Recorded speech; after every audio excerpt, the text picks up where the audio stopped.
but I'm not expecting sensitivity from them at all. And they're not.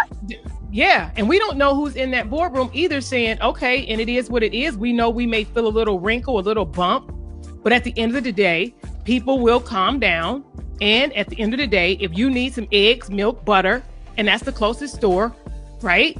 They're going to pull in there. They may not give them all the hundreds and thousands of dollars that they've been given over the course of a year, but it's still a numbers game, and that's why those stores from the very beginning was positioned in certain neighborhoods to begin with. But will we calm down? This is what I'm asking. Some people may, but on the whole, the reason the civil rights movement worked was because people didn't calm down, and they're like, no, we're tired of this. I don't care if this is the only store. I will drive you someplace else. So that's really what it's going to take. And it takes platforms like this. Let's say that because this is about be more it will take more of people showing up, speaking on it, speaking out about it, because if we be quiet, that's what will happen. It will continue to fade in the background. It's going to continue to fade. That's why we do have to doing what we're doing, using our platforms to bring, like we said, we're not faulting those actors. We're not faulting them because this was,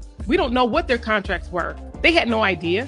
And if they did, at the end of the day, let's be real, that's still a paycheck for them. So, hey, get your money. Matter of fact, I'll take your money and I will then do something as a philanthropist, to help my people. So I'm going to take your money and then I'm going to go help my people.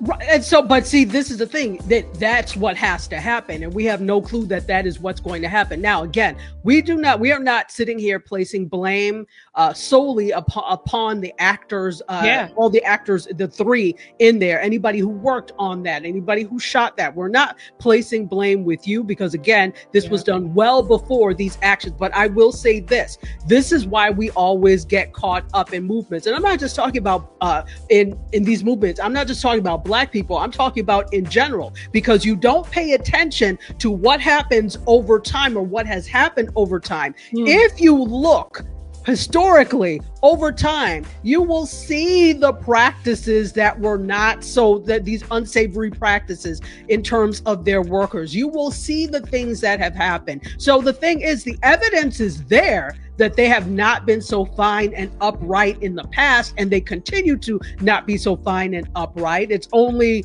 public shame that keeps them from, completely wilding out. But if you do a little bit of research, you will see the evidence is there that this has always been the MO, right? To some extent, however big or small. So if you don't do your due diligence as an actor, as a